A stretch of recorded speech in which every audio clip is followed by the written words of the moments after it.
Oo nga 'no, paano kaya pag-usapang abroad na or LDR na or sobrang layo na? Tara sagutin natin 'yan, stay tuned. Okay, so hello mga lods, welcome back again sa ating channel 'no. For today's video, i-share ko naman sa inyo kung paano nga ba makita yung mga messages na sobrang layo na or yung mga LDR. So kung kayang-kaya mo pa rin i-recover. So may two ways tayo dyan. Actually hindi lang po messages, kahit mga pictures, kasi di ba malay natin may mga sinisave po siya na pictures ng iba niya kung meron man. Okay? Pero kung wala naman, at least magkakaroon ka na ng peace of mind, di ba? Kahit sabihin natin a year or months, ganon, di kayo nagkita, malaman at malaman mo pa rin, di ba? So, pero bago yun bago pa lang kayo sa aking channel, subscribe na yan, lods. At kapag nakapag-subscribe ka, well, thank you so much. Malaking tulong na po sa akin yan. Now, unang-una sa lahat kasi dito is simple lang. So, first, syempre, kapag LDR kayo, hindi maiiwasan ng partner mo, if ever na nagsi-cheat siya, hindi maiiwasan na makipag-usap siya sa iba. Syempre, usually, ang mga mag-partner, hawak ng account ng messenger. Kung maghahawak nila yung messenger ni partner, like messenger ni jowa, messenger ni girlfriend, messenger ni boyfriend, messenger ni asawa, gano'n. Syempre, alam nila yan yung mga passwords, di ba? Ngayon, syempre, doon tayo sa isa halos di ginagamit. Ano nga ba yun? Yun po is yung mga messages, yung mismong message talaga sa phone, di ba? Kasi malay natin, doon sila nag-uusap. Okay, hindi na ginagamit ng social media, ginagamit lang na is yung mismong message sa phone. So, ano yung tinutukoy ka ng message? Ganito po siya. Okay, so asan na bang message ko dito? Ano na rin yun, pero papakita ko lang sa inyo, di ba? Para lang mas maliwanag or mas malinaw. So, like yung ganito, yung mga numbers mismo, sim to sim, ganun, di ba? Malay natin, di ba? Yan yung ginagamit niya. So, ngayon, paano mo ma-recover yung mga pinandelete niya na message dyan? Paano mo makikita yung mga yon? So, syempre, kapag nakipag-text yan, i-delete niya yan para hindi mo makita. Okay? So, example, yung mga calls din. Malay mo, tinatawagan niya na lang. Syempre, para hindi talaga mahuli. Kasi sa message, pwede pa yan. Pero sa calls, matik, auto-delete, gano'n. So, ngayon, ituro ko sa inyo kung paano ma-recover yung mga calls, yung mga messages, na old na, kumbaga hindi na kumbaga matagal na delete. Another, I'm gonna help you din i-recover yung mga messages sa phone na old na rin, yung mga pinandidelete na. Syempre, for example, kapag nag-meet kayo ng totoong partner, example i-delete niya yung mga photos na pag-save niya, photos ng kung sino mang kausap niya na iba, diba? Syempre matik yan, and syempre para di mo makita. So ngayon, unang nasa lahat, simple lang. Meron ka lang i-download sa Play Store na dalawang application, which is ito yung dalawa na yan. Okay? Ayan. So ano nga ba yung name? Type mo lang sa Play Store kasi wala akong net ngayon, pero subukan mo, type mo lang sa Play Store, SMS, Backup, and Restore. Ito siya. So anong purpose nito? Ang purpose niyan is kaya niya po i-recover yung mga messages na old na, and yung mga calls na old or matagal na rin, diba? Napakalupit nito. So matik yan. So ngayon, paano yun?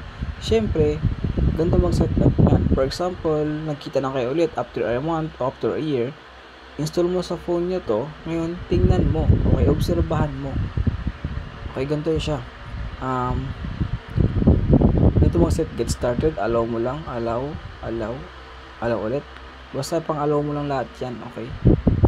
And then yan, kung makikita mo dito, no backup yet, or wala ka pang restore na message or na call logs, diba?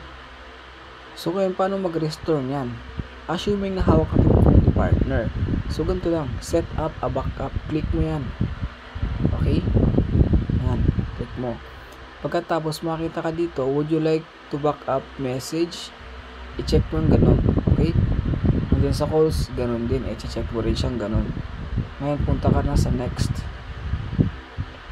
Ito sa mga to, kahit huwag mo na ito ipang-check kasi through online naman yan Okay, next mo na ulit.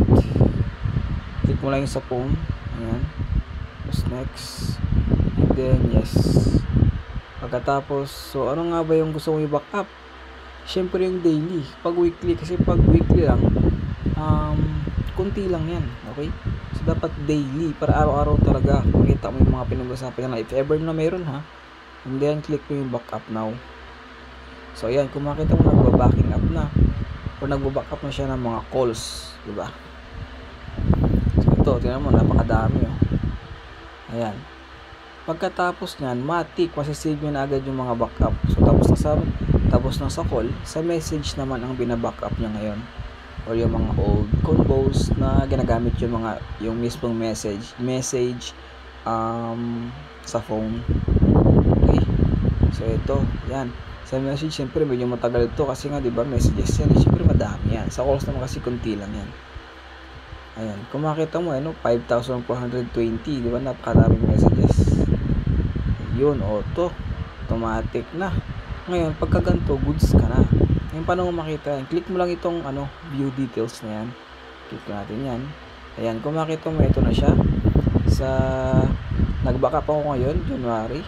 Ito, ayan yung time na binabackupan ko. Tapos, click mo yung sa calls. Calls muna tayo, diba? May na-exciting part sa message. Click mo yung calls. Yan, lahat yan. Dito mo makita lahat ng mga calls niya. Syempre, numbers lang yan or lang pangalan yan, diba? Ngayon, paano makikilala kung sino yung mga yan? Kasi nga, diba, naka-number lang. Siyempre, di mo alam yan.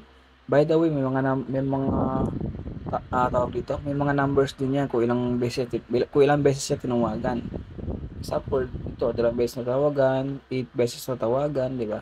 Ngayon, paano makikilala kung sino yung mga number na yan? Siyempre, puntahan mo sa message. Ito naman yung mga na-recover sa message. Ayan, lahat yan, napakadami. May number sa taas and then may message sa baba. So, ibig sabihin, alam mo na agad yung number na yun kung saan galing. Ayun, automatic yan. Goods na goods to para sa mga LDR. Okay? So, makikita mo na dito yung mga pinag-usapan nila dati-dati. Ayun, napakadami. 5K yan di ba? So, napakadami. So, automatic recover dyan. Ikaw na lang bahala mag-discard kung paano mo tatanda yung number. Screenshot mo, pwede rin. Di ba? Ayan, ganyan. Ganoon na kasimple mag-recover ng mga call logs and the mga messages or yung mga old messages. Diba, napaka-basic lang. Sa step 2 naman tayo, syempre, kapag sabihin natin may ginagawang hindi maganda yan, syempre sisave nyo pa yung mga pictures nila, ng iba niyang kausap, if ever na meron, punta ka na sa file recovery. Saan ito ma-download? Again, Play Store lang rin po. Punta ka lang sa Play Store, type mo lang file recovery, and then makita mo tong application na to or yung icon na to, install mo lang. Okay, mag-alala itong SMS backup and itong file recovery naman, hindi naman ganoon kalaking size, kaya ng mga low version na phone yan or yung mga phone na dati pa. Okay, natin yan. Ganito mag-set up sa mga files naman. Okay, hindi lang po image ang kaya niyang i-recover, kahit mga videos kaya niyang i-recover nito. Okay, loading na, please wait. Kasi diba, syempre sabihin natin sa messenger sila nag-uusap, so pinagsisend ng mga pictures yan, syempre i-delete niya rin yan, gano'n. So check natin, and then allow mo lang to. Ayan, kung makikita mo dito, pwede siya sa photo quick recovery and messages recovery. So focus tayo dito ngayon sa photo recovery. So ngayon, paano nga ba mag-recover ng photos dito? Simple lang. Unang-una sa lahat, syempre gano'n din, click mo lang yan, yung photos, and then scan all files. Yan, preparing na siya.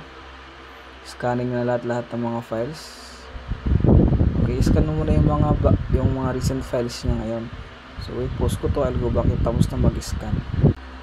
Ayan, okay na, na-scan na natin, and lumabas na po lahat ng mga photos dito. Siyempre naka-blur yan for my privacy lang, diba? Ayan, nakalabas lahat ng mga photos dyan. Finish na, so back na natin. Punta ka naman already, so exit mo lang yan. Scan deleted files. Eto na yung mga old photos na delete. Ayan ini-scan niya na yung mga na-delete na mga photos, diba? Ang galing. So automatic yan, na-scan yan lahat, diba? Napakadami. So balik lang ako tapos na mag-scan, and dito scan finish na. So simple lang dito, siyempre click mo lang to, and yan, lahat. Ito na yung mga deleted photos niya. Okay, yung mga deleted photos na dapat mong makita na ayaw niyang ipakita sa iyo. Diba? automatic, huling-huli mo siya, di ba? Ang galing. Di ba? Napakadaming deleted photos niyan. So yun, ganun lang naman kadali yun. At least, di ba? Kahit sabihin natin LDR kayo, matik pa rin, malaman mo pa rin if may kausap siyang iba or hindi. So, kaya ba ito mag-recover ng message sa messenger? So, hindi po kaya, idol eh. Ang kaya lang nito is i-recover yung mga message, like yung mga sending photos sa messenger na sinasave sa phone, is delete yun, kaya i-save yun. Siyempre, mali natin, automatic or matic yan ang nagsisendan sila ng mga pictures, diba? If ever may kausap siya na iba. Okay? So, ayun. Yun na naman ang ating tutorial for today's video, mga idol. If you like the video, please leave a like. Magkatagal pa till next time. Peace out. Keep safe, everyone. Bye. See you in my next video.